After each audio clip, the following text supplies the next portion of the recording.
Ladies and gentlemen, this is the 12th and final round. Right hand, Golovkin steps in and down he goes again. Unbelievable. Mayweather makes him pay.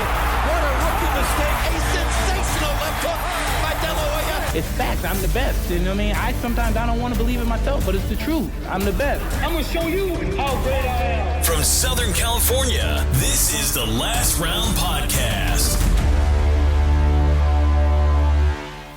Welcome back to another edition of The Last Round. Thanks again for joining us, whether you're joining us for the 97th time or for the first time. We appreciate it.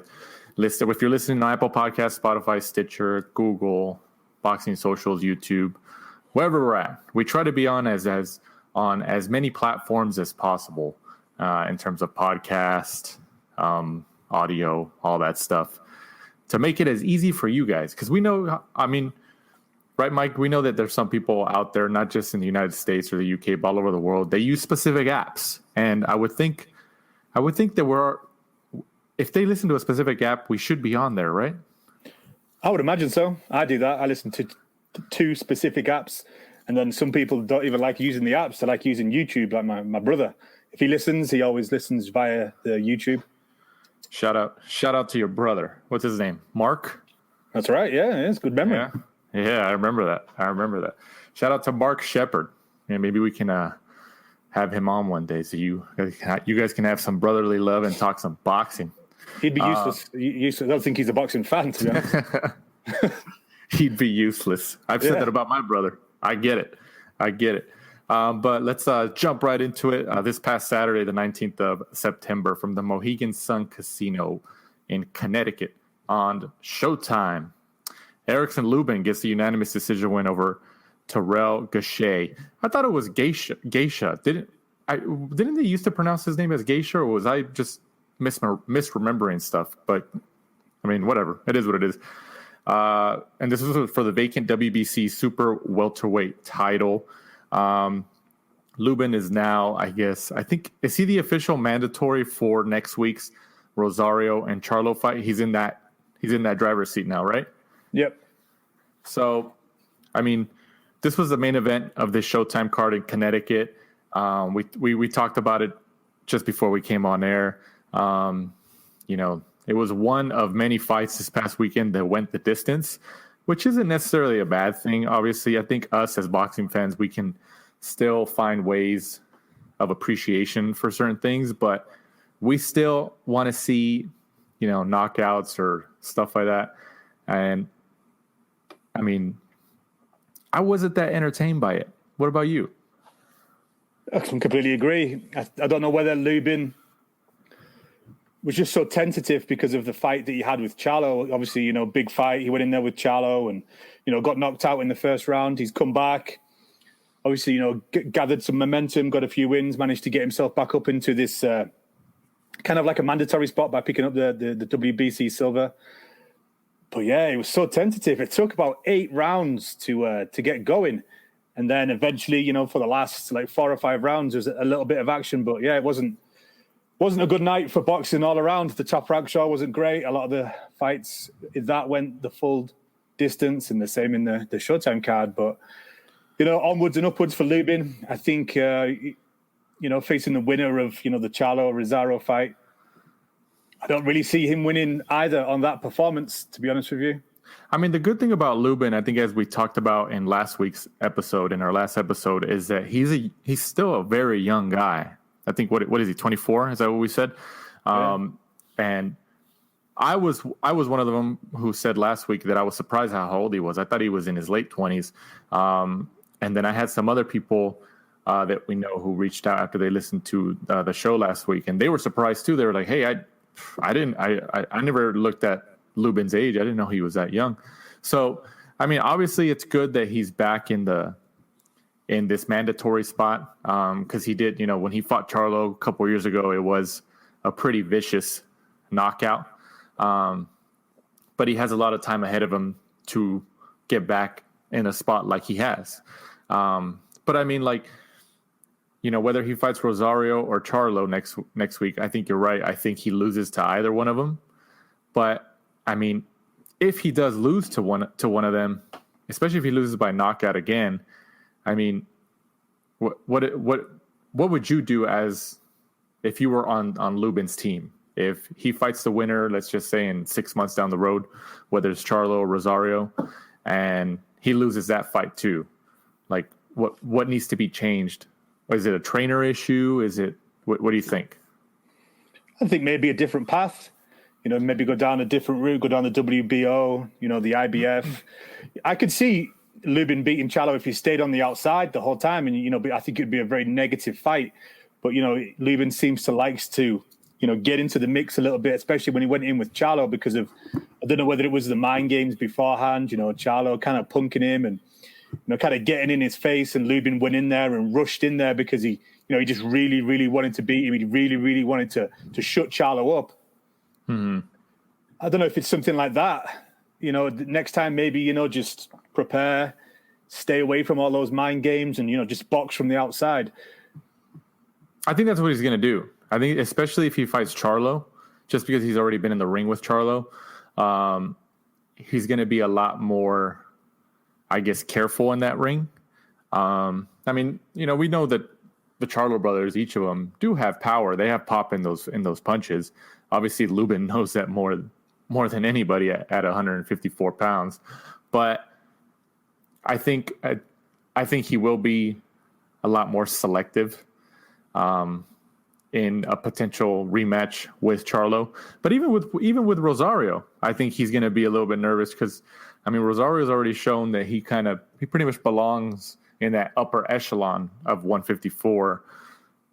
And we're going to see kind of. I mean, would you say that next week's fight would that solidify who the best 154 pounder is in the world between those two, or no? That's a good question. It's a very strong division. Yeah, that's what I'm saying. It's a very strong division. I would say, yeah, it would probably have to. I personally I'd like to see Charlo fight Harrison again, because Harrison in the first fight did well against Charlo. In the second fight was winning, but, just got too complacent, got too much showboating and just kind of, let his guard down and let Charlo walk him onto one. So, I think, a third fight for that to kind of really prove who the best is, because, Harrison is a very good fighter. He just has those moments of lapses, whereas I think Lubin, very good fighter, picks his punches well, but he just lacks maybe that killer instinct, to get people out of there. He just lacks that next level. Very good amateur. He came in and, like we touched on last week, and I think he was the 2018 kind of prospect of the year for Ring Magazine. Right. So everyone had the same feeling about him. Everyone thought he's going to go on to big things, and he is still young, but he just needs to bridge that gap between, a solid prospect and a world title challenger, world title holder. Just needs to get over that little thing. I don't know whether it's something mental, right? Because of that knockout, but he has time. He's got another 10 years. Right. I think that just kind of reiterates my point, is his age. I think that I agree with you that he hasn't proven that he belongs in that upper echelon of that division yet. But he has, in terms of where he's at in his career and the opportunities he's gotten and the opportunity that is ahead of him again, obviously, he's in the best position as compared to any of these other guys at the moment, because all these other guys are older than him. So he has the time to work with, which is great. I mean, obviously he doesn't want to keep losing when he gets that title shot again, or when he gets these upper tier title shots or shots at the best guys in the division. Obviously you don't want to lose, but if he gets back in there and actually wins, I mean, especially if he beats the winner of Rosario and Charlo sometime next year, then obviously he's going to be definitely in the mix, like for sure in the mix. It's like Jarrett Hurd, he was unified champion and then he lost, but I still look at it as Hurd is still in the mix as well, just because he was unified champ and he fought, how he was fighting. He's kind of like one of those tanks that just doesn't stop. So I think Lubin can get to that point, but I and you tell me if I'm good in comparing these two fighters. I kind of view Lubin at the moment as kind of like a Joseph Diaz Jr. of Golden Boy, where Diaz Jr. was trying for so many years to get to that point. He went to Connecticut. It might have been Mohegan Sun. No, Maryland. Sorry, it was Maryland. Fought Gary Russell Jr. Didn't work out, and then I think he was going to get another title shot in Indio, California, and I think he missed weight, or there was some issue with the weight, I believe, or something like that. Mm-hmm. I feel like Lubin and Joseph Diaz Jr., at least in some respect, are kind of similar in their careers, where they're like trying to get to that next level, and eventually they will, but it just takes a little longer than they would hope. What do you think? No, I completely agree. You get some fighters like a Lomachenko or, like a Tyson Fury, people like that, who it doesn't really matter what style you put in front of them. They're so good and so well-rounded that they can beat anybody. But then you get other people like Jojo Diaz and a Lubin. If you put the right style in front of them that night, then they may win a world title. Right. On another night, when they get a style that doesn't work so well for them, they come unstuck and they don't win. It just really depends on how good they are, how well-rounded a fighter they are, and how they deal with people who box from the outside, how they deal with strong fighters, how they deal with southpaws. Right. Styles make fights, like to say. No, you're right. But obviously Lubin, he positioned himself well again in the 154 division. So I'm sure he'll be watching very, very closely this next Saturday as Charlo and Rosario face off, and we'll touch on that and preview that fight a little bit later on the show. But moving on, King Tug gets the hard-fought split decision for his 12th professional win over Kobia Breedy. I think a lot of people like me, I was surprised that Breedy actually kind of gave him a fight. I think there's this happens a lot, especially now in this COVID pandemic, where obviously there's a lot of fights that are happening where it's names that aren't really recognized that much and stuff like that. They just need a fight. They need to have their contracts honored and stuff like that. But Breedy actually put up a fight, and it was actually I think we both picked King Tug last week, but when they were reading the scorecards at the end, I was like, oh wow, it was a split. When Jimmy Lennon Jr. said split decision, I was like, oh man. I was like, well, where is this going? And I thought for sure, I was like, if King Tug loses, they'll probably rematch. That's because you can tell the Showtime PBC kind of has the marketing power behind King Tug at the moment, which at least is my opinion. But he obviously pulls out the split decision win. But if you looked at both guys' faces, I know you were watching it, Mike. They both tagged each other. Mm-hmm. Breedy put up a good fight. He did a lot better than I expected when you kind of looked at his resume. I thought he looked like the love child of Tim Bradley. Yeah, I can agree with that. Yeah, didn't he? It was a good fight. Especially with the night that we touched on, where kind of everything went the full 12 rounds. I thought King Tug did well. Obviously, you could see he had the advantage in power, but Breedy could just take a really good shot. Would have liked to have seen King Tug really get him out of there, just because of the fact that Breedy, wasn't like a big name. So sometimes when, you're kind of looking at it and you're like, what the hell? He went 12 rounds with this guy? You don't really know who it is. I think it would have been good just from his resume. For us who actually watched it, you could see that Breedy, is one of those guys that he's not going to take many losses, because the guy can take a good beating. He obviously had some good pedigree. He kind of knew what he was doing in there. But onwards and upwards for, King Tug, and I imagine they're going to try and, place him somewhere down the line for another, title shot. I think he's had a shot, obviously, with Gary Russell. Was it this year? Or was it this year? I think it was February. I think it was right before the whole pandemic officially began with the shutdown and stuff. I think it was February, and Gary Russell got him out of there. I know that he has a good following. I think he's from Mongolia, and I think the guys from the Boxing Rant went to a PB show either this year or last year, and I remember them saying that, it was packed. It was packed full of Mongolian fans. So, obviously, if he's creating money for the PBC, then I'm sure they're going to match him well and, try and, jump off those fans. So hopefully, sometime next year when we can get people back in the arenas, we'll see King Tug out again. I mean, where in the United States has a big Mongolian population? Do we know? That is a good question. I don't know, Danny, off the top of my head. Because I'm pretty sure. I mean, I think you and I know that PBC and Showtime have looked at the demographics in the United States and tried to put. I've been thinking about that. Like, maybe we can put him on a card, or if it gets significant enough, or if he gets significant enough, maybe he can headline a smaller card.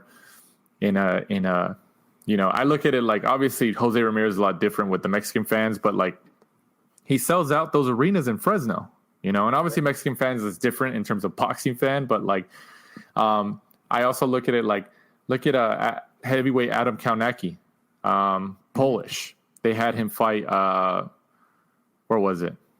It was, where did he fight before? It was a Polish, it was like a Polish area. I knew. Well, obviously, he fought in New York, which has a big Polish contingent, right? And he sold out like I think 6,000 or 7,000 tickets just by himself. Right. But I thought he fought somewhere else too in the East Coast. But maybe I'm wrong. I don't know. Well, maybe I'm wrong. But stuff like that. So I'm sure there's a centralized population of a lot of Mongolian people in the United States. I would think probably it's in the East Coast somewhere. So I'm sure. I know King Tug's based out here. He's from LA. Oh, really? Oh, I thought he was in New York. I thought he trained out there. So, I mean, I don't know. In Southern California, I don't know what city would have a Mongolian population out here, like a centralized. Because when you go into LA, like they always have, especially the big cities, New York and LA. But LA has a lot of, different little spots, like Little Tokyo, and then there's even like Little Bangladesh. And stuff like that. Chinatown and stuff like that. Chinatown and stuff like that. So, obviously you kind of know what each little part is about. But, I think he lucked out in pulling out that win. Is he a mandatory for anything now? I think he just moved into the top 15 in the world after that win, I heard somebody say. But he's in the same situation, like he's in a strong division. Josh Warrington, Gary Russell, Kanzu, Shakur. Right.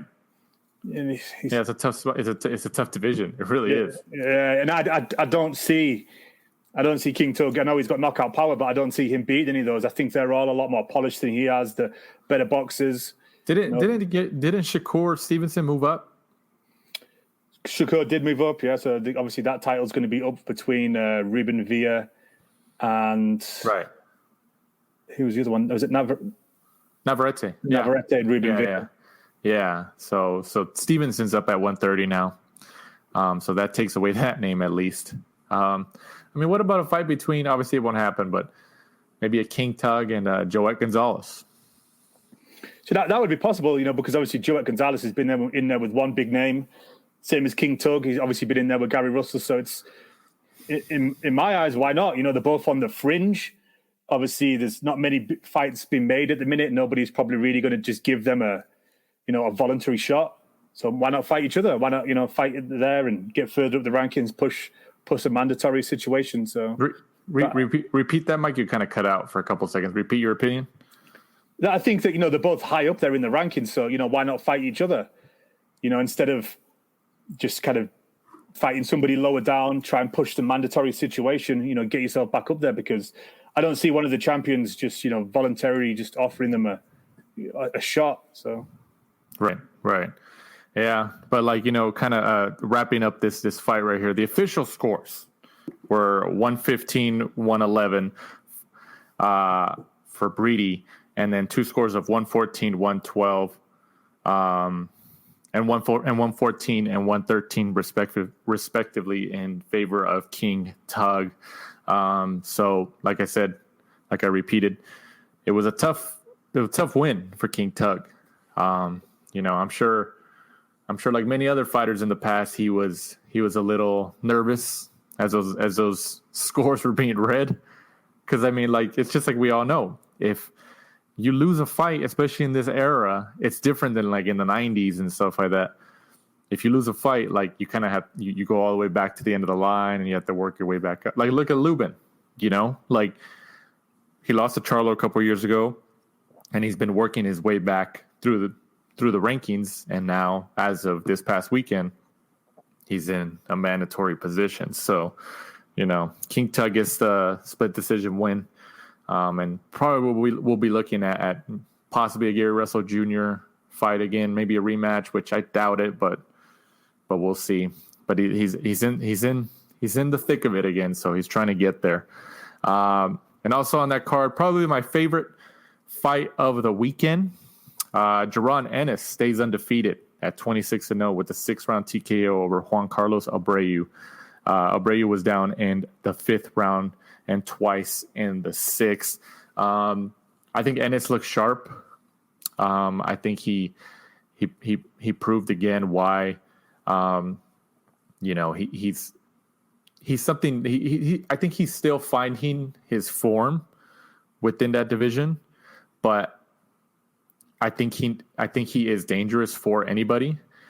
Even if you put him in there with like one of the elite guys at welterweight, I still think you can't overlook him, even if he hasn't been in there with like Garcia's, Thurman's, Terrence Crawford, stuff like that, Spence.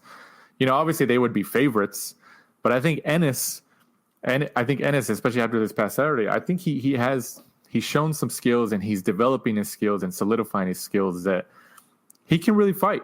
He can really fight and at least really give you a good effort that he shows fans and viewers that he wants to win. He did. I did see when Abreu got knocked down from a sweep. I think it was a right uppercut, I believe, from Ennis. That was a sweet punch. I mean, what'd you think about Ennis' performance? I loved it. Definitely the fight of the weekend, performance of the weekend. I like the way that when Ennis gets in there and he kind of knows that he's a better fighter, he just gets the job done. Instead of just like going through the motions, he goes straight in there, he turns it up, straight into 5th gear, just puts it on them, makes them think, sharp jabs, great hooks. I love the way that he's, picks his shots. He's fluid. He can switch from orthodox to southpaw to throw the fighters off. And then obviously, like we touched on last week, Abreu had never been, he'd lost, but he'd never been knocked out. Right. He gets in there, does him in 6 rounds. Right. Yeah. He made a statement. Definitely made a statement. I thought it was interesting. Over here in the United States right now, it's the basketball playoffs, NBA playoffs. And then one of the best players in the league is a player from the Portland Trailblazers named Damian Lillard. I know we know who he is too, because I know who he is because of basketball and because he's a big boxing fan. I'm sure you've seen his tweets. But he's always tweeting about boxing, he's tweeting about like the hardcore stuff. So he watches a lot of boxing. And he was tweeting about the different fights. He was tweeting about Jaron Ennis and everything. And then I think it was about that fight or one of the fights, but I think it was a Showtime card where Damian Lillard, I think he gave a shout out to Ennis, but then he also said I don't know if he said it this morning or yesterday, but he was talking about how he was like, what's with all these belts? He's like, he pretty much said I feel like every time I watch a fight on TV, these guys have some type of belt around their waist or they win some type of belt. He was just like, he's like, does how many damn belts? Like pretty much like the sentiment that's repeated on a weekly and daily basis in the sport of boxing.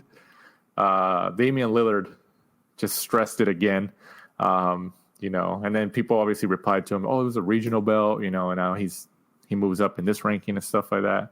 But I thought it was I did, when he said that, I was thinking about it. I was just like, I mean, especially like the WBC belts, if you kind of look at it, if you really don't know what you're looking at, the regional, a lot of the regional belts or a lot of like the silver titles and stuff, they look like world titles. I mean, am I wrong there? No, the design's pretty similar. I mean, it looks the same to me. Yeah, I don't know. I think it's just the TV and the fans and stuff like that. You want to watch a fight where there's a belt on the line, right? Or else, especially if you're a casual fan and you're not really too sure what you're watching, you just think, it's a world title fight. I'll watch it. Right. Yeah. No, you're right. But like I said, Jaron Ennis gets the 26th professional win of his career with the 6-round TKO. where does Jaron Ennis go from here, Mike? Who would you like to see in the? I think I mentioned somebody's name last week, and I'm trying to remember who it was. But while I'm thinking about that, who do you think, Mike? I mean, I think we'd all like to see him in there with either an ex-world champion or a world champion. But if you're a world champion, you're not going to give someone as good as Jaron Ennis, a voluntary shot. So he's going to have to either make himself a mandatory. So I think, you could see him in there with, trying to think of someone who's on the PBC side that would be easy to make, because unfortunately we know if you're on the wrong side of the road, then, those fights don't get made. Omar Figueroa Jr.? Yeah, I could see that. You're right. In terms of the PBC side, yeah, I could see that. Yeah. Easy to make. Omar, has been a world champion, so he still has that name pedigree. Right. He's took a loss on his last fight, did he? Did he fight Ugas last year? What do you think? You know what? That's true. What about Ugas?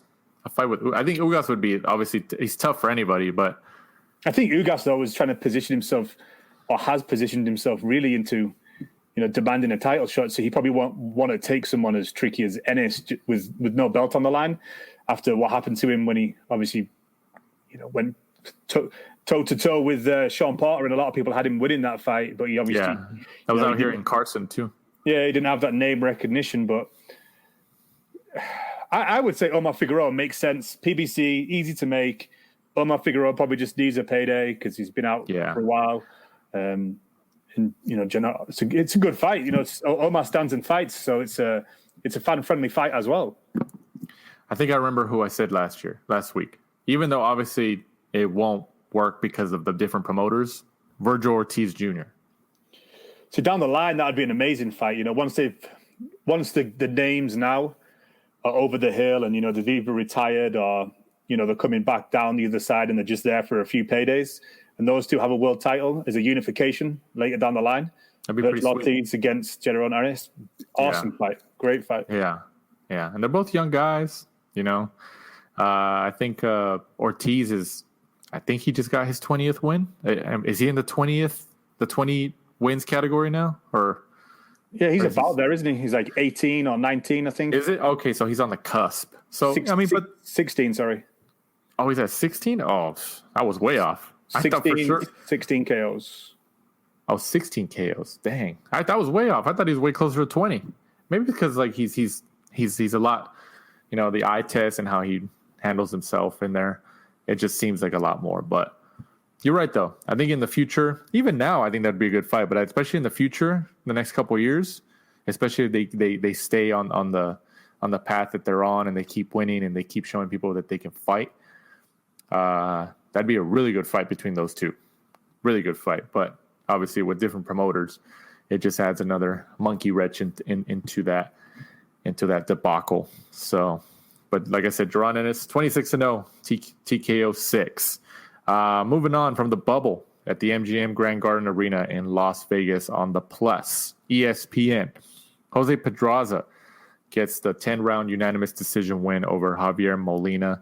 Like we kind of mentioned at the beginning of the show, a lot of these fights this past weekend weren't really of, how can I describe it? Appealing entertainment in terms of boxing or not. I mean, it is what it is. But I think we picked Pedraza last week, and this is now his second win within the top rank bubble. He's fought twice in the bubble, right? Yeah. So he did. It was a clear win for him. I don't think there wasn't a lot of people who I saw, at least on boxing Twitter, and I spoke to you about it. There wasn't a lot of people who thought that he did not win. I saw a lot of the highlights and as much of the fight as I can, and I didn't have an issue with the scores. But what do you think about Pedraza's win in this fight as a whole? I thought Pedraza would win beforehand. I thought he won pretty much every single round. Big step up for Javier Molina. I think they're just trying to really, put Pedraza somewhere in the 140 division, so they have, future opponents for like I said last week. I think that Teofimo Lopez, win, lose or draw against, I think Lomachenko. I think he'll move up to 140 in-house. Lomachenko? Really? You think he's going to move up? Sorry, Teofimo. Oh, I was like, wait a minute, Mike. You got to stop right there. We're going to talk about that if that's what you're thinking. No. Win, lose, or draw. I think Teofimo, will move up to 140. Pedraza's obviously now had a couple of fights at 140. Obviously, he lost his first one against Zepeda, but he's had a win since. I think that'll transition nicely for a future opponent, probably for Teofimo Lopez. Yeah. I think I agree with that. That they're keeping Pedraza as active as he can. I mean, who out of is Pedraza? Would you think, at least in terms of bigger names in the sport, since March, since this pandemic started in front of no fans and boxing was able to come back, is Pedraza pretty much the only fighter who's fought twice in this pandemic time? That's of a bigger name, yeah. We've had a few of the youngsters come through on the top rank cards a couple of times. Right. But the bigger names, they would be him, right? If you want to categorize him as that? Yeah, I would have said so. Yeah. I don't think anyone else has really appeared twice yet. Right. But yeah, like I said, I agree with that. I think they're keeping him active, and then especially because, like you said, Teofimo Lopez, win, lose, or draw with Lomachenko, he moves up to 140 regardless. I think I'm surprised that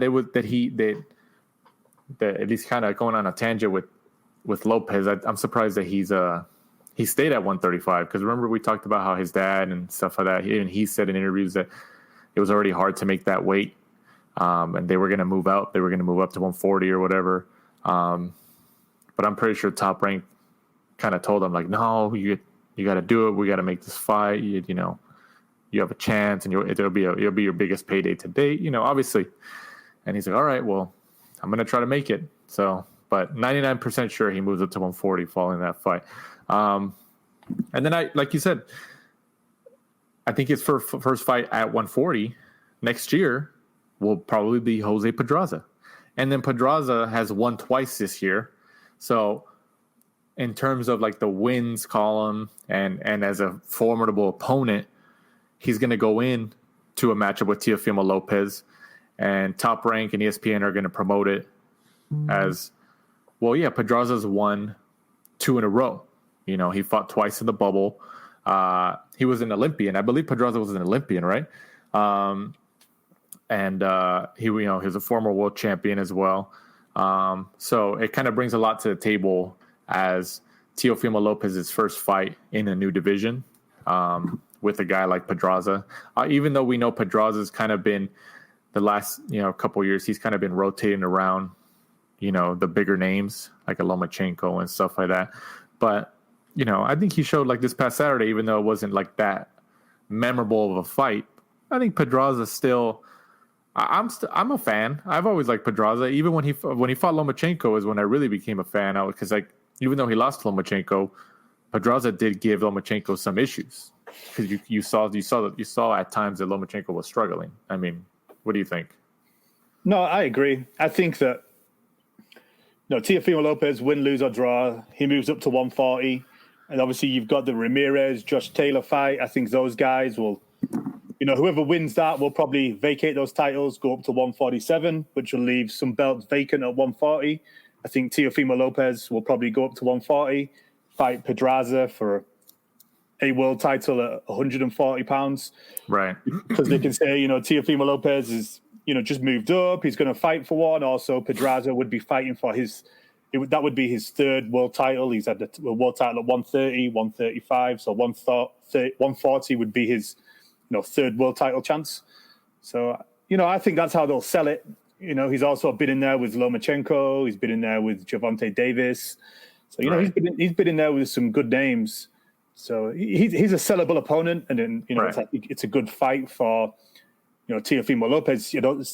Pedraza's not exactly heavy-handed, right? So I think Teofimo can kind of go in there with not worried about getting knocked out as such. I think Pedraza really is more of a combination puncher. He kind of gets people out of the ring that way. So right, kind of gifting him a belt at 140 if we predict right. Right, which we do, obviously. I don't think we've ever been wrong on here on the last round, Mike. Come on. Never, ever, ever. Never ever. It makes sense when you've been around boxing for a long time and you work about how they try to transition things in-house. I can see how that's kind of makes sense. People move up, this world title's vacant, keep it in-house, boom, boom, boom. It just seems to all fall into place for them. Right. No, absolutely. Absolutely. Do you think, talking about like Pedraza, you mentioned how he's fought Tank, he's fought Lomachenko. Obviously, he's rotated amongst the big names at 135 pounds. Do you think that Golden Boy has ever legitimately considered Pedraza as an opponent for Ryan Garcia? No. Me neither. No. I don't think so either. Yeah, because obviously, like we've seen how it works in boxing, especially with the more popular fighters. They'll fight like if there's another fighter, like for example, Tank fought Pedraza, or Tank fought who did Garcia knock out over here in Anaheim at the Honda Center? Fonseca. Tank fought Fonseca and beat him. And Brian Garcia and Tank have been going back and forth for quite a while on Twitter and just in interviews and stuff like that. And, their names are kind of mentioned together because they're, some of the more popular fighters within their divisions or in the 135 division. So, and then you have Garcia fight a guy who Tank beat. And then, I think he beat him faster than Tank, which doesn't really mean anything. But they get to market that and sell that and promote that. Like, oh yeah, he fought a similar opponent as one of the best fighters in this division as well, and he got him out of there faster. It's a marketing thing, which it's a strategy, and it's going to happen, and it's going to continue to happen. But I think with Pedraza, going back to Pedraza moving up to 140, and you said like him being an opponent for Teofimo Lopez.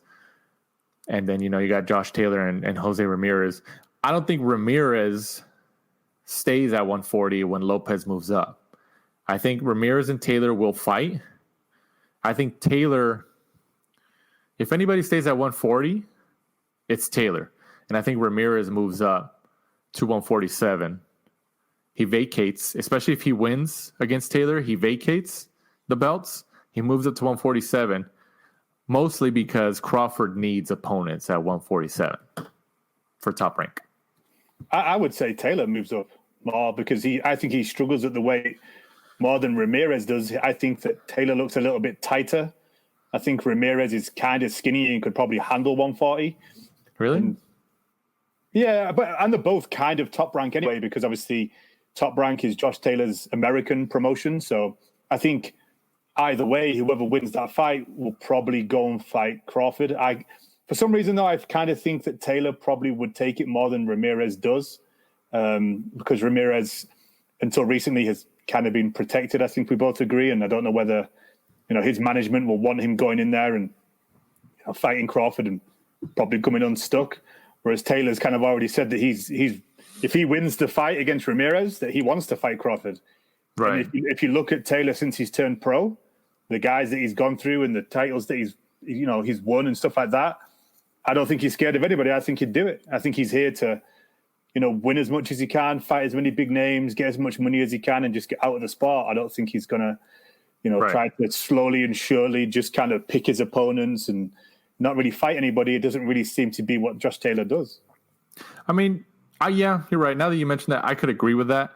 I was looking at it more in terms of the aspect of boxing marketing and how top rank will likely look at it. Somebody with Ramirez, Mexican fighter, obviously Mexican fighters over the last whatever years boxing has been, on TV and stuff like that. Mexican fighters, they generate the fan bases. I mean, look at me, I'm Mexican. I mean, I do a damn podcast every week with you. So Mexican fan base is important to the sport of boxing. And Ramirez has already shown that he can, in Fresno, especially up in the Northern California area, he's shown that he could draw. So in terms of ratings and generating money, I think Top Rank looks at it like, okay, Ramirez and Crawford will generate a lot more interest in terms of profit than Josh Taylor and Crawford. In terms of competition, I think I would look at it the same. I'd be happy if either one of them fought Crawford. But, and from a business perspective, I mean, you don't think Top Rank is looking at if they had to choose, they would say, okay, Ramirez, you're going to move up to 147, or we want you to move up to 147. And especially because, like you said, Taylor's Top Rank is Taylor's American side promotion, so they don't really have complete control over him, if you want to use that term loosely, like they do Ramirez. Do you know what I mean?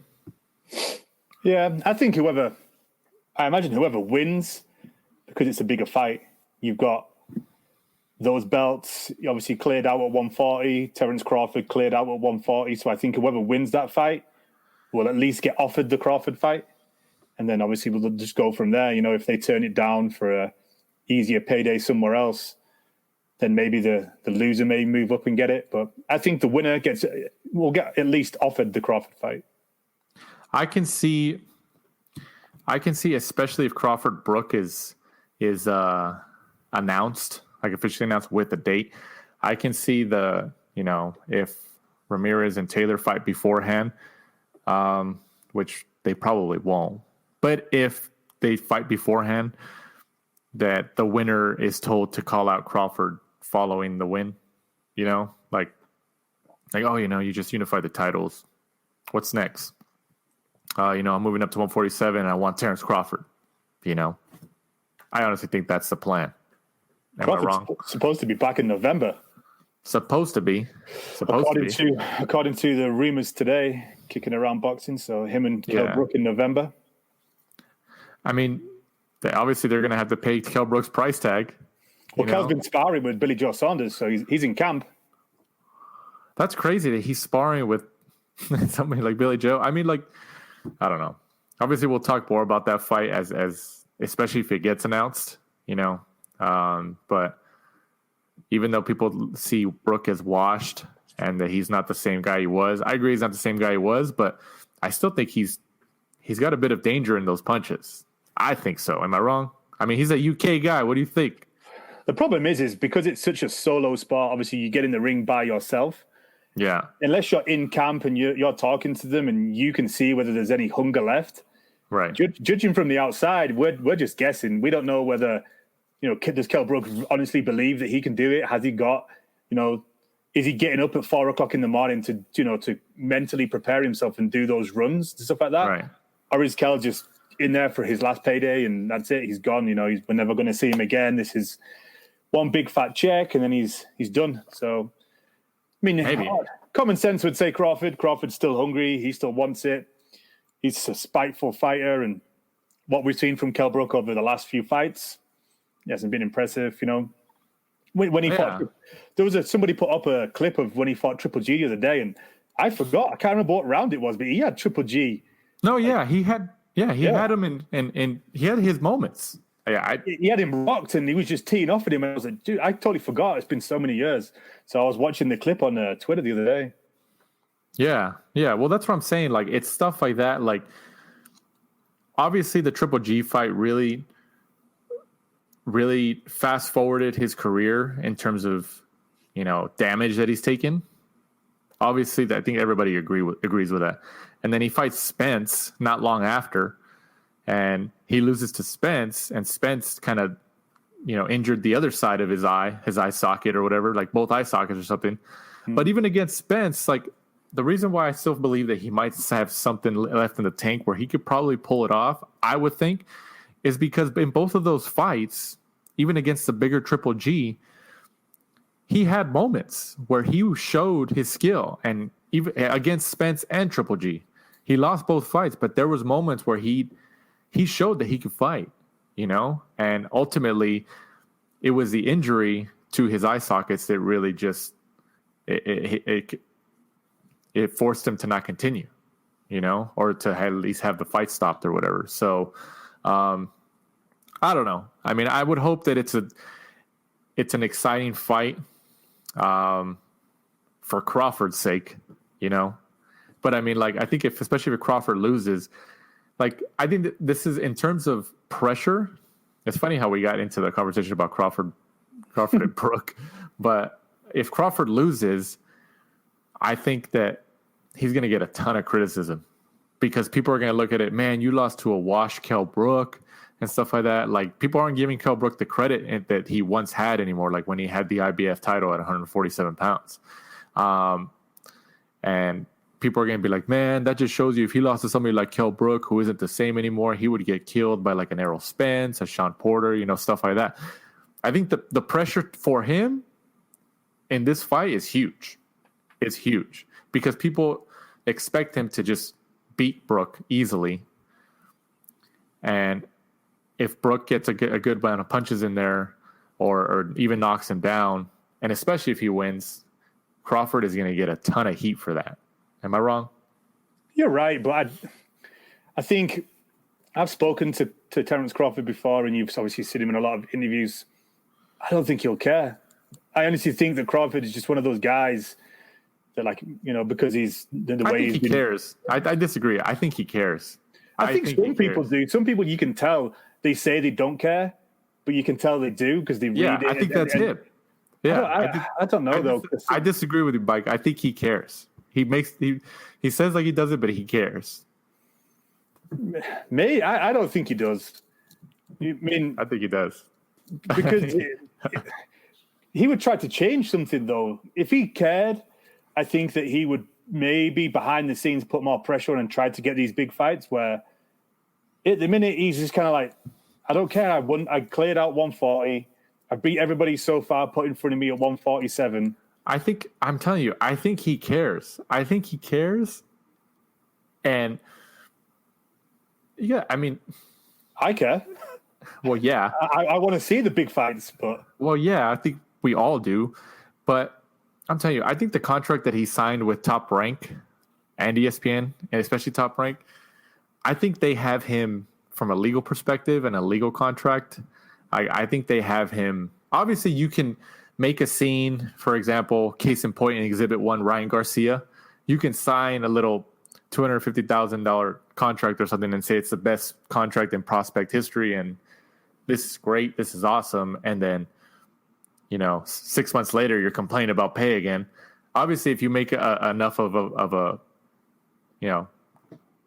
publicity, then you can kind of turn the tables because just that's how social media is, especially, it just works. But I just think that even though we've never seen the contract details, I think that Crawford's hands are kind of tied between how Top Rank selects his opponents and stuff. I think Top Rank has a lot more power than people think. Bob Arum and Top Rank, especially Bob Arum, has been around boxing for years. I mean, look at guys like Mikey Garcia, Oscar De La Hoya, Floyd Mayweather. They all had issues with Bob Arum. I mean, obviously there's always issues with promoters. They all had issues with him and they left and they made more money when they left. They all did good. They all did. And they, so like, I mean, I think in terms of, I think we've agreed in the past that Top Rank's good at marketing you and bringing you up and giving you consistent fights. And then they're professionals. They are. They're the most well-rounded. I mean, Eddie Hearn's good too, but in terms of like most well-rounded in terms of everything that you want, I think Top Rank is probably the most formidable promoter in the game. But I mean, like at the end of the day, they're a business. These are contracts with fighters. I don't.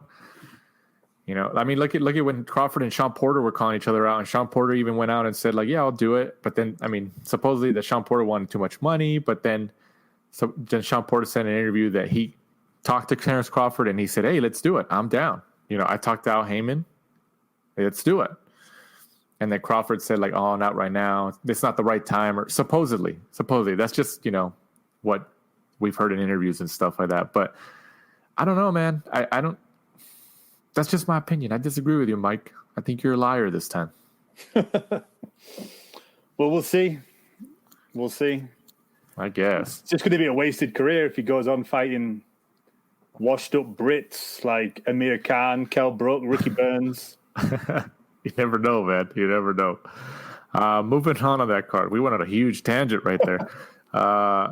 Efe Ajagba gets the 14th win of his career with the 10-round unanimous decision win over Jonathan Rice. This was not at least in my opinion, this was not the debut I think Top Rank wanted for Ajagba. Do you agree with that? Definitely not. You know, he looks the part. He's tall. He's ripped. You know, he had that moment where the guy got Said that about me, Mike. Yeah, exactly. I was talking about you, actually, Danny. Yeah, hell yeah.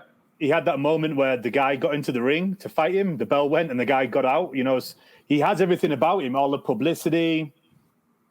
But they're definitely going to have to move him slowly. This was his first fight under new trainer Kay Karma, but he looked lost. He doesn't really know how to stick combinations together. Do you think he should have stayed with Ronnie Shields? The problem is I don't know. He's only 14 fights into his pro career. You know, he just really relies on a 1 and a 2. He doesn't really throw much else. I mean, or do you think it was one of those issues? Obviously, this happens and we know it, where when you make a debut in terms of with the new trainer, the first fight, a lot of times, it's kind of like, you know, it's a little bit different because like it's the first time you're fighting under the tutelage of somebody new. So you know, we've heard that before and we've seen that before. Like, oh yeah, it's going to take at least 1 or 2 fights for us to really get acclimated in our partnership between boxer and trainer. Do you think that has anything to do with it because he switched from Ronnie Shields? It could do because his punch output was a lot less than his previous fights. I believe he used to throw about 74 punches around. This one was, you know, nearly half. It was only 41 punches around. So his output was a lot less, or maybe it's just because he had a feeling that he may have to go 10 rounds because Jonathan Rice was a better opponent than what he'd seen before. Has he just not learnt much because he's been dominating the opponents before and just getting them out there that it wasn't really doing him any good? Right. That's something that could happen because, you know, he was just so formidable before. But in terms of, you know, putting him in there against some of these, you know, better known names like a White, you know, Anthony Joshua, any of those big names, Luis Ortiz. Right. You know, he's nowhere near ready. I could see people like the British guy Tom Little beating him. Tom Little, really? Yeah, because Tom Little's he's very small for a heavyweight. But if you watch him, he's actually skillful. He knows what he's doing. He knows how to put combinations together. Like a Pavek? Yeah, in terms of that, he's skillful. He's kind of got fast hands. But he's just small, doesn't keep himself in shape, and probably he's not professional enough. But, you know, Ajagba's huge compared to him. But in terms of actual boxing IQ, I would say Tom Little's streets ahead of him, miles ahead of him. Miles ahead of him. It's a pretty big statement, Mike. He's just too small. That's the problem. Moving on. Is it how do you say his first name? Is it Robeisy? Robeisy, I believe. Robeisy Ramirez. Gets the 5th win of his professional career with the 8-round unanimous decision over Felix Caraballo. What'd you think about his performance, Ramirez's performance in this fight? Another one that came from the amateurs and, you know, rave reviews about him, you know, beat Shakur Stevenson, took a gold medal at Rio 2016. I think he may be another one that just can't make that transition from amateur to pro. Turned pro, lost his pro debut. Ever since then, he's had 5 wins on the bounce. Caballo, maybe for your 6th fight as a pro, you know, he has a winning record, 13, 3 and 2. So he's not, you know, obviously kind of a little bit faster than some people move. But I just don't know whether Ramirez is going to be able to make that transition. He just doesn't seem to have much pop. He still seems to kind of have a very amateur style, like he's just looking for points. Doesn't really sit down on his punches. Boxing, in terms of boxing ability, you can do it all. You know, it's very fluid, but he needs to sit down on his punches more. He needs to realize instead of picking up points, he's now actually trying to hurt somebody. He's trying to stop somebody. You know, not everybody can do it. Obviously, in England, we had Thomas Stalker. You know, was a great amateur. He was the captain for the GB team. Turned pro, couldn't do it. Just dreadful. Just couldn't make the transition. And maybe Ramirez is one of those. Maybe. Hopefully not. It's still early in his career, so he still has a lot of time ahead of him, I would think. I'm not sure how old he is, but I would think he's still got quite some years ahead of him. So, I mean, we'll see. But like you said, though, sometimes we see that. You know, sometimes we see that where these fighters have a tough time transitioning to the professional level, the professional type of fighting style, because they're so used to the amateur fighting style. Like you said, it's more of a point system where you're, the more active you are, the better. But the amateur style, it's like, I think about that guy I think we saw him once or twice in Indio, California at a Golden Boy show, the Rooster. Remember him? Nico Macias? Yeah. He fights like that, where he just doesn't stop. He just keeps hitting and hitting. He just moves it. Like, he doesn't stop for the whole 3 minutes of the round,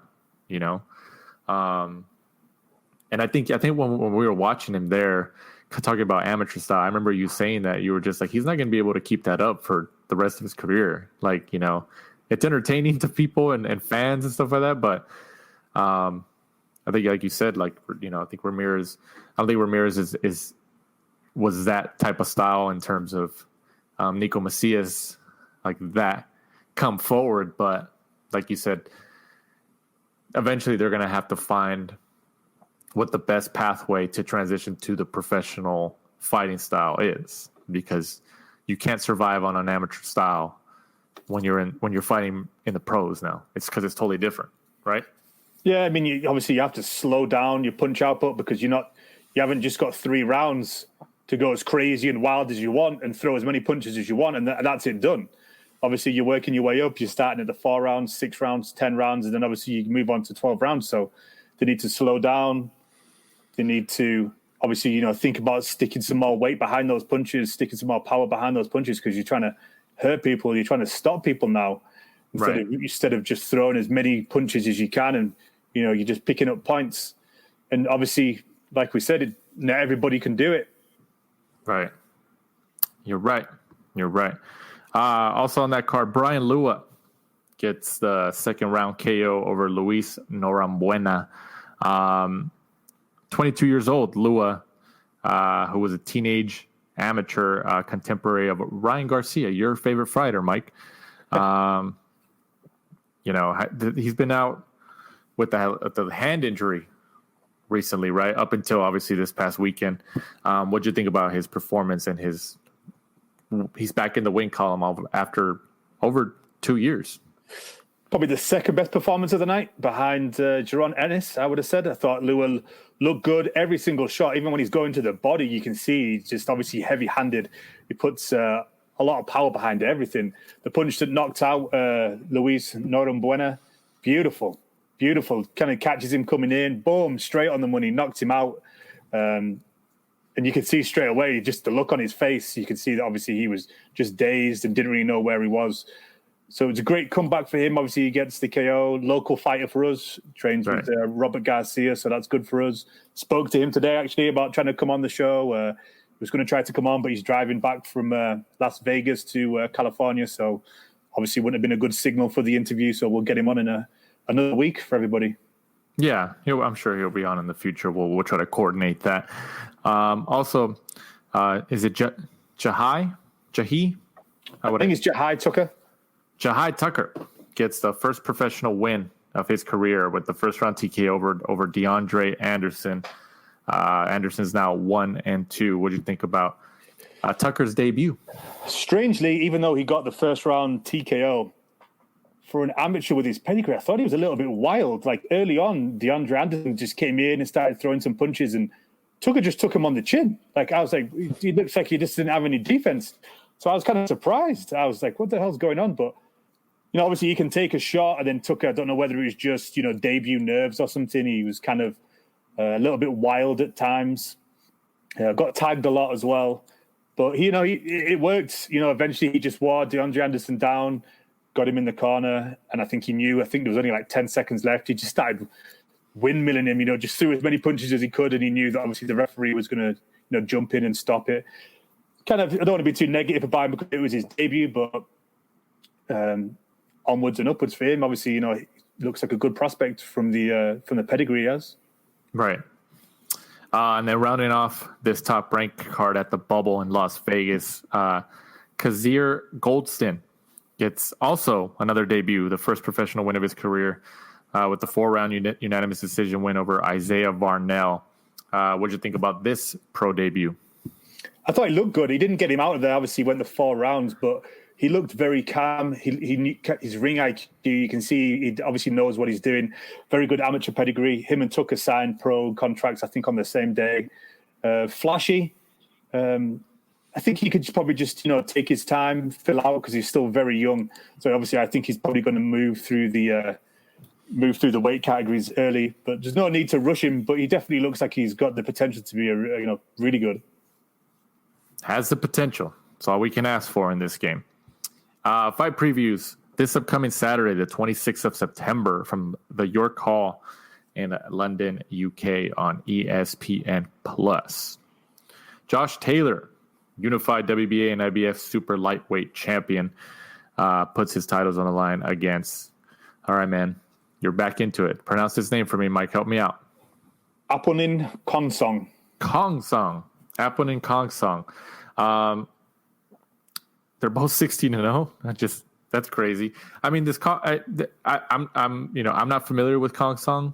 Were you able to see what he's about? I've watched a few of his fights. Heavy-handed. I wouldn't have said that he's got the same type of pedigree as Josh Taylor. But I think the only thing Josh has to really worry about is the fact that he could get caught, could get KO'd. But I think if it goes the distance, I think Josh Taylor should be too well polished for him, too well rounded a fighter. I think, like we touched on earlier, obviously this is going to be Josh's first fight under Ben Davidson, brand new trainer.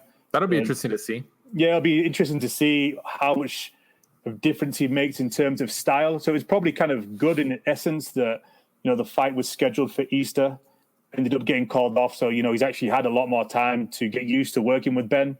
Right. And then you can see what kind of things he's trying to changed and polished. But Josh was a good amateur. He's turned pro and he's done a lot before Ben even came into the stable. So I don't think he's going to change too much. Ben's obviously, you can see him on TV a lot. He's very good at noticing subtle things that opponents does. He's very good at game plans. And I always think that he's able to break down a fight really well and also preview fights really well. So, I think, he'll be very good in, Josh's corner. Right. Yeah, that's right. Yeah, I think Taylor saw the opening, and you tell me if I'm wrong on this. I think Taylor saw the opening with training under Ben Davidson when he saw Tyson Fury and him split. So he was like, oh, well, if I go over there, I should be his number one fighter in terms of attention, because now that Tyson Fury and him aren't together. So I think if maybe I'm wrong, but I think if Tyson Fury was still training with Ben Davidson, then I don't think you would see Josh Taylor in that stable. Or am I wrong? No, you could be right. I'm sure a lot of fighters, like, for example, Ramirez, he left Freddie Roach because he felt that he didn't get enough attention. So he went over to Robert Garcia and, struck a deal with Robert Garcia that he gets, certain amount of attention, certain days, because he needs that, being a world champion. Yeah, you could be right. I know that Josh Taylor kind of went and, interviewed, should we say, like a few coaches and trainers. He went down to the gym, spent some time there to see if, they gelled. I believe Adam Booth was one. Obviously, Ben Davidson was another. I can't think of who the other. I think there was 3. I can't remember who the third one is at the minute. I mean, in terms of Kongsong, he's from Bangkok in Thailand. What if this is another Rungvisai surprise? It could be. He's heavy-handed. If he catches Josh does seem to have a good chin. Obviously, when he fought Ivan Barancek to win the world titles, I think those last couple of rounds, I think we all said that he didn't really need to stand in there and just trade with him. He was ahead on the cards, and he got caught a few times. But so Josh does seem to have a good chin. But I wouldn't want to stand and bang with Kongsong. He's not had even though he's not fought a lot of names and got rid of a lot of names. Yeah, you still need power to get rid of people. So no, absolutely, yeah. Also on that card, Charlie Edwards, 15-1, goes up against Kyle Williams, 11-2. What do you think about this matchup? Charlie Williams is kind of Edwards. Charlie Edwards. I've mixed the names up there. Moved up in weight after you kind of losing that world championship to Julio Cesar Martinez, even though the WBC took it back off him and gave it back to Edwards because he punched him whilst he was on the floor. I think he saw the writing on the wall and decided to move up. So this is kind of him getting used to that weight division, and then I think he'll probably move on to some bigger names later down the line. It's good. He is a good boxer, good to watch, kind of stylish, kind of like his brother. They both, get in there and they like to bang, but they're also got good feet. Right, you're right. Also up this Saturday, once again from the Mohegan Sun Casino in Connecticut on Showtime pay-per-view, like we touched on earlier. Jermall Charlo, 30-0, puts up his WBC middleweight world title against Sergey Derevyanchenko. This is a good matchup. I'm going out on a limb here, and I'm going Derevyanchenko. I think he's going to take it. I keep going back and forth, but I keep thinking that if we get the same performance by Derevyanchenko that we got against, Daniel Jacobs and also Triple G, if that's the guy that turns up, then I think he kind of takes it. I think Charlo at times could be a little bit one-dimensional. He kind of wears his heart on his sleeve a little bit too much and, kind of gets caught up in the trades. So I think if, Derevyanchenko could get in there and kind of push his style and make Charlo do what he wants him to do, then I think Derevyanchenko can, at the third attempt, become a world champion. I think that Derevyanchenko needs to stop him, which is going to be hard. The Charlos are hard to stop. But I mean, especially if it's decently close throughout the 12 rounds. I mean, I don't think it's wrong to say that the decision will probably tip in Charlo's favor, right? No, I would agree with that. I would say because he seems to be more of the face of PBC. Derevyanchenko's definitely the B side. Derevyanchenko's had to really fight his way to every single world title shot he's had. He has to make himself a mandatory. Nobody ever really wants to face him. His nickname's the technician for a reason. Right. I think that he needs to go in there and start early. He needs to get in the middle of the ring, take the center of the ring, and make Charlo box. And because I just don't think that Charlo can do that. I think Derevyanchenko's such a technically and with his boxing IQ, technically he's a lot better. I think his boxing IQ is better. So if he tries to makes Charlo fight his fight, he makes him box from the outside. I think he's got him. But if Charlo takes the center of the ring and makes Derevyanchenko go to the outside, I think he can do that a little bit. But Charlo's going to try and make it rough and ready. Charlo likes trying to get in there and brawl a little bit more than box.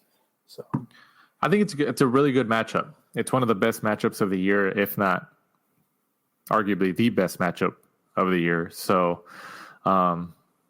like I said, I think Derevyanchenko is going to take it. Obviously, he's going to have a harder time obtaining the win. But he's just one of those guys that, like we saw in the Triple G fight and his other past fights. He's a technician. And those types of boxers, those types of fighters are very difficult to handle. They're difficult to handle.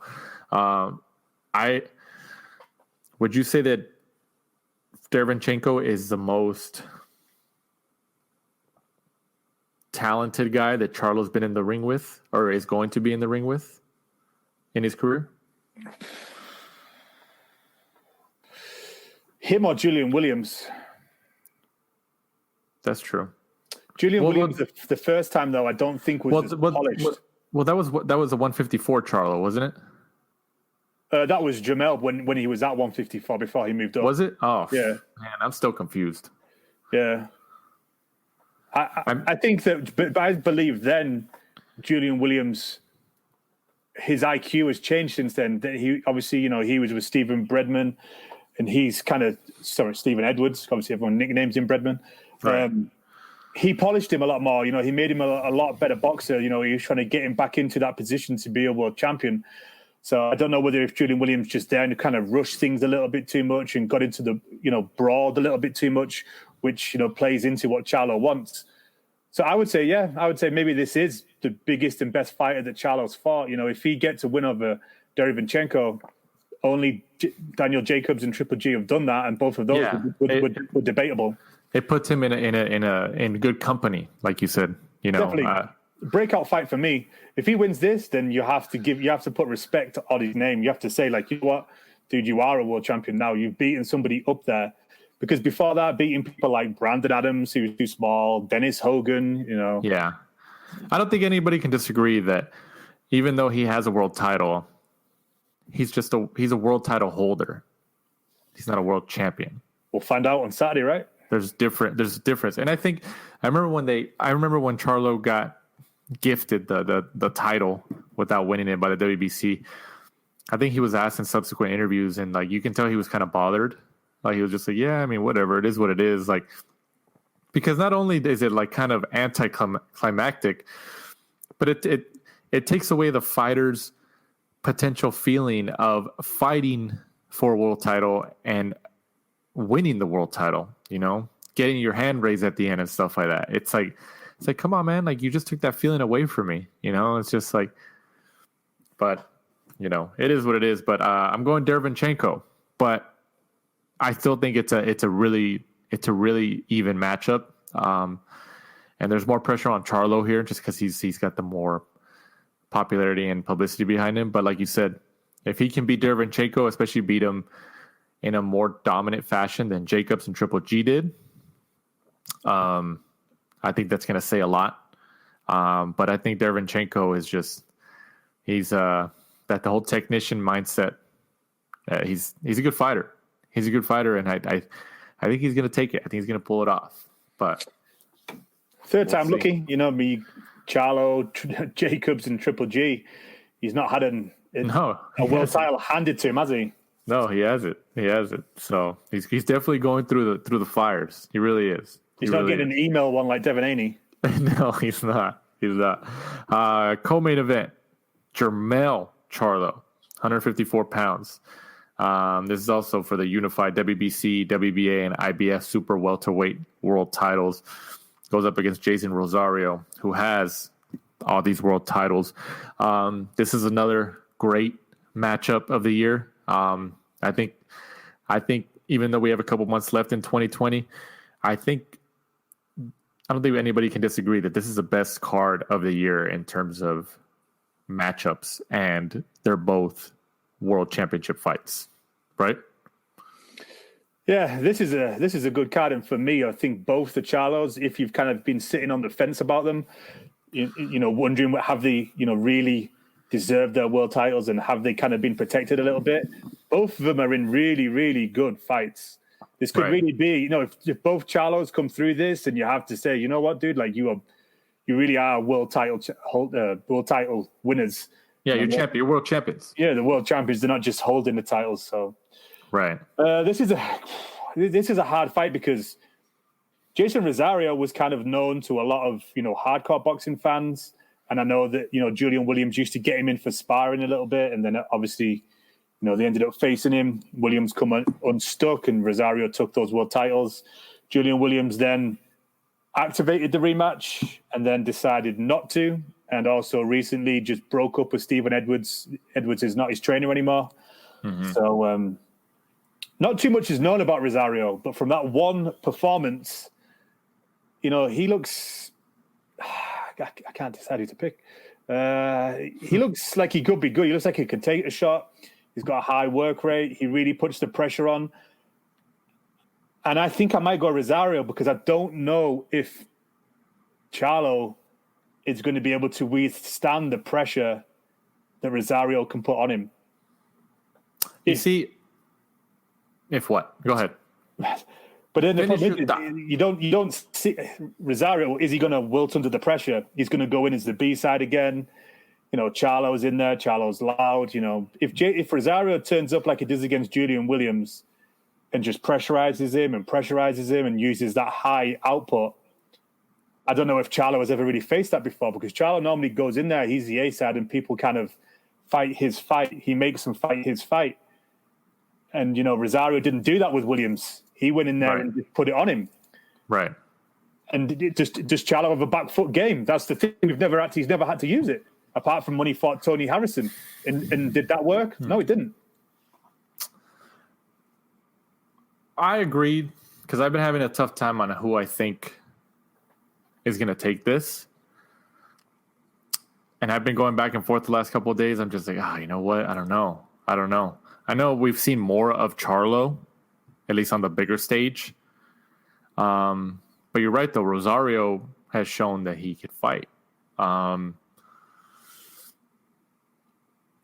know what? Just to kind of keep it interesting, I know you're picking Rosario. I think Charlo's going to take it.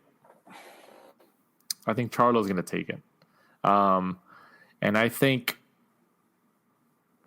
Jermell Charlo, which is the super welterweight brother, feels a lot more pressure than his brother at 160, at least in my opinion. Especially after he lost to Julian Williams. Or not Julian Williams. Who did he? Tony Harrison. I'm sorry. I got them all confused and stuff like that. And I think Jermell Charlo is looking. He knows it's going to be a tough fight. It's a unified world title fight. I think he knows it's going to be a tough fight, but I really think he's going to go in there and really try to like put it on him and try to knock him out. Like try to make a statement to show like, yeah, like I have one loss, but it doesn't matter. It was a fluke. You know what I mean? Like I'm picking Charlo on this one, but I think Rosario is still going to. It's still going to be a great matchup, but I think Charlo is going to take it. He could be right. I think at times though that both Charlos kind of wear the heart on the sleeve a little bit too much, and I think they get themselves too worked up at times. And every time that anyone ever says anything against them or they think they're gonna lose a fight, then they just fly off the handle. And sometimes I think that's can be detrimental to them. But time will tell. We've never really seen Rosario on this stage apart from that one fight against Julian Williams, where obviously it worked for him on that night. So we'll have to see. Sometimes it's easier to be the challenger than to be the guy walking to the ring with all those belts. So it's going to be a different type of night for him. Going in as the champion for Rosario. So right, yeah. But this is a great card. Even with just those two main events and co-main event, it's a great card. Also on that card, a couple more fights. Danny Roman, his first fight with the PBC after he's been with the Zone and Matchroom for quite a few fights now. This is his first fight under the PBC banner. Goes up against Juan Carlos Payano. What do you think about this matchup? So for once, I'm going to pick Danny Roman because every single time when he gets into a big world title fight, I always pick against him and he wins. So for this time, I'm going to back him because he's our local fighter, and I'm going to say he gets the win. I hope he does because he's local to us. We know him from the Thompson's boxing card. I thought he did really well against Akhmedov right. Yeah, it was still a good fight. Those unified titles. Some people had Danny Roman up because they liked his bodywork, and some people liked Akhmedov's, flashy, flamboyant style. So I would like to see that fight again. Hopefully Danny Roman wins this fight, positions himself well, and then we see him back in there, in the future. Well, I'm gonna. You're picking Roman. I'm gonna pick Roman too. I think we're on the same page here. Not Payano. You thought I was gonna pick Payano, huh, Mike? For a second, I did. I promise with you. Hey, man, if he wins, then we're both screwed. We picked Raw. Hey, but how funny would it be if the first time you pick Roman in one of these the bigger fights, just because you always pick against him, so you're just like, you know what, I'm gonna pick him this time because I always lose I've always lost the previous times, and he loses, and you're just like, damn it, you don't have any luck with him. That's it. No, I think it's just his style, I think, and then because we knew him from the Thompson's boxing card, so when he was in there fighting for these world titles, we were so used to seeing him fighting in local hotels, so it just seemed too far-fetched for Danny Roman to be in there and, doing the things that he was doing, but he's good. He is good. Right. Going on that card also, Luis Nery, 30-0, goes up against Aaron Alameda, 25-0 for the vacant WBC Super Bantamweight title, another world championship fight. What do you think about Obviously, Neri has a little bit controversial career, but what do you think about this matchup? So he'll be 31-0, and he'll have been about 5-time world WBC title, because he always loses it on the scales, and then the WBC give it back to him, and then he loses it again, and then they give it back to him again, because surprisingly he's Mexican, and they just always keep doing that to him. But anyway, I think Neri wins.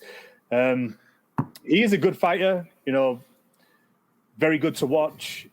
Obviously, he just has trouble making weight, and obviously he also got popped, didn't he, for a banned substance not too long ago, which surprisingly was helping him make weight.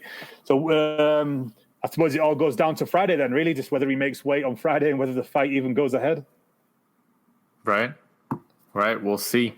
Also, John Real Casamero goes up against Duke Micah for the WBO bantamweight title. What do you think about this matchup? Big step up for Duke Micah. He was in the same gym as Sergey Derevyanchenko and friend of the show, Chris Glover. They all trained with Andre Razia. Havoc management, right? Shout out to Havoc. Casemiro, good fighter. Has been in there with a lot of people. Obviously, he was supposed to fight in way for a New Age first fight in the US for Top Rank, which was scheduled for April, but then obviously got called off due to COVID. Man, this is going to be a hard pick. Yeah, I think I have to go Casemiro. I think Duke Micah, he's been in there. He's unbeaten, 24-0 with 19 KOs. He's heavy-handed. I just don't think he's ever really fought anybody of, Casemiro's pedigree. He's kind of like a friend of the show with Chris Glover and all those guys. I think I might have to go Casemiro. I think he's just, he's been there. He's done it before. I think he might just old man him when he gets in there. I just don't know whether Duke may be a little bit too raw. Yeah, I could agree with that. I think this card is has a ton of just close matched up fighters facing each other, which is great. That's awesome. Man, I think just to keep the flow going, how we've been disagreeing here on this episode, I think I'm going to go Micah. But like you said, it's not that I disagree with your points about why you pick Casemiro, but I think Duke Micah's going to have something to prove here and really show what he's about. So I'm going Duke Micah here. So it's me against you, Mike. No, I mean, obviously, he needs it. He's never been, in for a world title. He needs that breakout performance. This is his day. Casemiro's kind of been in there. He's a little bit older. He's won titles at flyweight and light flyweight before. So, is it one of those things where the young guy comes in and he just needs it more? He needs the money. He needs the money more. He needs it for his legacy. He needs it for everything, really. Just for right. So it could be one of those days where Duke just gets in there and just has that outstanding performance. The fact that we're going back and forth on these matchups throughout this card is great.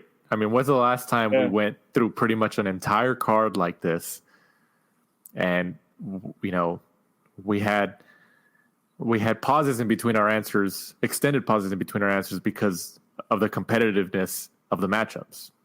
Like I don't even know if we've had anything like this, at least on this show. No, it's good. It's one of those things where, like, when people were saying, do they want to pay $75 for it? If you're listening to this and we watch, I love a lot of boxing, and we can't decide who wins, then you're kind of getting your money's worth in terms of that. Maybe not in terms of, established names like a AJ or a Tyson Fury, but in terms of quality of depth of card from the moment you turn it on to the moment you turn it off. Right. It's worth it for that. Oh, yeah. Like, quality. Definite quality. And it's $75 over here in the States. Have they announced how much it was going to be overseas? I think it might be on that Fight TV. Oh, okay. I think it's like £15 on Fight TV. Okay. Yeah, I mean, obviously it's less than it's over here, but $75 over here in the States. But like you said, there's no marquee name like a Tyson Fury, stuff like that on there. But in terms of quality matchups, quality boxing that you should be getting, this is it. This is it. And they didn't pay us for that plug either, for that sponsorship, or if that's what you want to call it. Yeah. There's no pay behind that. We're just saying it as fans here. Also, rounding out that card, a battle between 23-year-olds. Brandon Figueroa goes up against Damian Vasquez for the WBA Super Bantamweight title. Battle between two young guys. What do you think about this matchup? So we've got the Brandon Figueroa is Omar Figueroa's younger brother, right? And then you got Damian Vasquez is the younger cousin of two-time world champion Israel Vasquez. It's crazy, huh? That's crazy. We've got generational boxers here. Yeah, that's cool though. That's cool. That's a cool little story. This is another one that's very closely matched. Brandon Figueroa, kind of lucky to be the world champion after he got in there without Julio Cesar and ended up getting a draw. Right. Damian Vasquez, strangely enough, his only defeat is actually to Payano, who is also on this card facing Danny Roman. Man, this is a this is a hard one. It's going to be a lot of punches thrown. Brandon Figueroa, young, uses his feet a lot, just throws a hell of a lot of punches. Damian Vasquez, kind of similar. I think I'm going to go Brandon Figueroa. I think he maybe just take it in terms of work rate and in terms of he's kind of just maybe have been in there with some of the bigger names. He's got Omar as his brother for the pedigree. That's what I think too. But I don't know. Am I just getting stuck on because he's the bigger name and that's why I'm picking him? Well, that's why I'm doing it. I don't think that's wrong to admit. I think there's times that we've done that in the past, or people have done that. Like, I think Figueroa, even though they're both 23 years old, Figueroa is a little bit more polished, I guess, in terms of who he's been in there with. And we've seen him more. I saw that statistic they put out where Brandon Figueroa has been on like the most amount of PBC cards in, I think, since they signed a new deal, like 7 or something like that. Yeah, he's only 23. He's been on it the most. So maybe it's just because we've seen his body of work more. So we know him more. And, I've seen the guys train up at Indio before when Omar used to go down there. I don't think he's going down there anymore, but under Joel Diaz. So I'm going to go Brandon Figueroa. I think just in terms of work rate, I think he gets him in there and gets him out there. And because it's a PBC fight and he's the A side, if it goes 12 rounds, then more than likely the A side will get the win. So right, I agree. I'm going Figueroa for pretty much the similar reasons you mentioned there. News and notes running off the show here this week. Your favorite in Ryan, Adrien Broner, is likely back in January 2021. And we're saying likely very loosely. It doesn't mean he's actually going to come back. There's nothing official yet. Espinoza said it. Well, he did? Oh. Yep. I mean, Mr. Steven Espinoza said it. Well, maybe. Well, yeah, if that's true.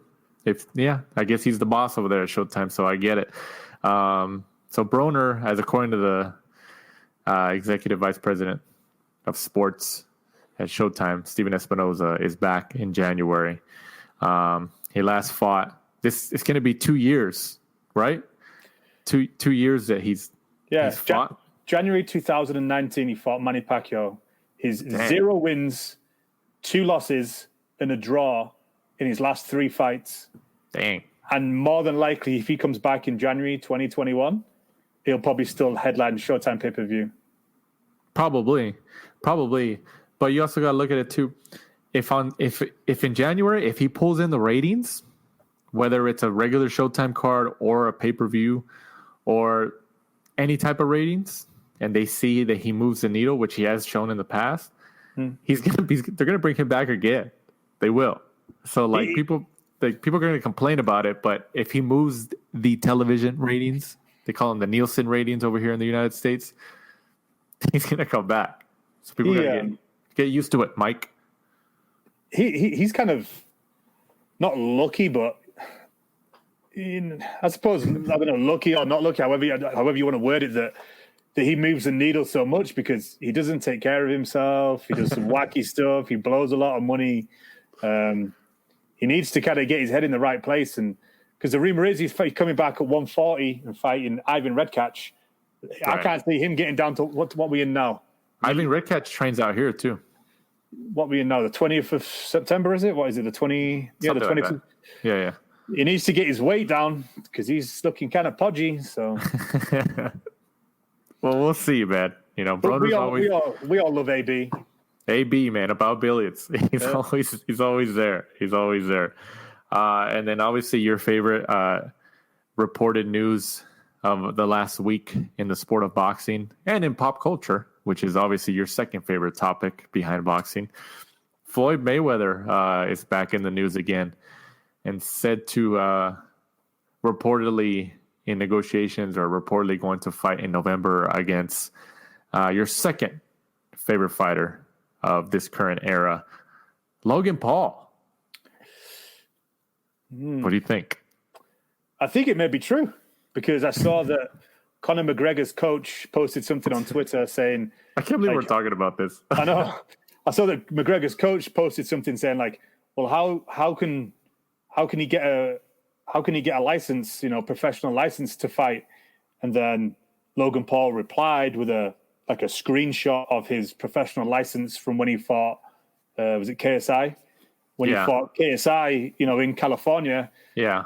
And then replied to him saying like the screenshot and then like, oh, I've already got one. Yeah. Blah, blah, blah. And then he deleted it quickly. But obviously people had already seen it and taken screenshots of it and stuff like that. So, that's floating around.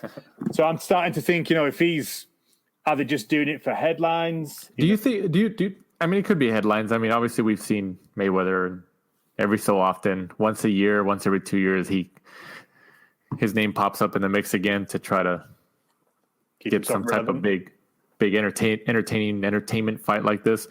But do you also look at it too in terms of like Showtime? How obviously Floyd Mayweather has generated the most money for Showtime in the last 8-9 years or whatever, however long he's been with them. And obviously him coming back and doing events, obviously he generates a ton of money. And I think it also helps his stable fighters and the PBC with Showtime. They're like, oh, well, yeah, Floyd just came in and saved our butts for the next 2 years in terms of profit. So we can give more exposure. And now we have the means and more resources to give to his fighters and PBC guys and, stuff like that. Do you ever look at it like that? Because I thought about that after I saw this, that, I think Mayweather knows that he sells tickets. He's a star. But, like, sometimes I think about it like that. Does he look at it like, oh, well, I need to get in there and move the needle again to kind of reset the money, I think he looks at it like if we're all, still interested enough to generate that amount of money, then, why not take it? When he's getting in there and doing exhibitions against Japanese fighters for crazy amounts of money. And if he gets in there with Logan Paul, I'm sure there's a lot of people that, follow YouTube and, believe that Logan Paul can beat him. The thing I'm wondering is... That's crazy. Mayweather fights at like 147, maybe 154 because he's been out of the ring for a while. I'm pretty sure Logan Paul fights at cruiserweight. Yeah, he's a big kid. And he's like over 6 feet. So he's a big kid. Obviously, it's not going to be I imagine it'll be an exhibition more than... Because I'm sure he doesn't want to put his, his record on the line, or he can't put it on the line if he's fighting at 154, 160 and he's coming in at 200 pounds. Right. So it's just crazy that we're even talking about this, to be honest with you. You better get used to it, Mike. YouTube boxing here to stay. Yeah, it kind of took me by surprise. You're talking about moving the needle, but it is what it is. But wrapping up here. It'll sell. It will. There's an audience for it. Yep. But wrapping up here. Thanks again, guys, for listening. Hopefully you listened through this entire episode, all hour and a half, or a little bit over an hour and a half. Hopefully it was on your car ride to work or back to work, or you kind of split it or whatever. We appreciate wherever you're listening, whether you're in the restroom, at work, like I said, in the car, in the kitchen. Maybe you got us playing on one of your smart speakers or TV, YouTube. I don't know. We're all over the place. But we appreciate it. Even if you just listen for 5 minutes, it doesn't matter. We still appreciate it. We're fans of you, man. We are fans of you.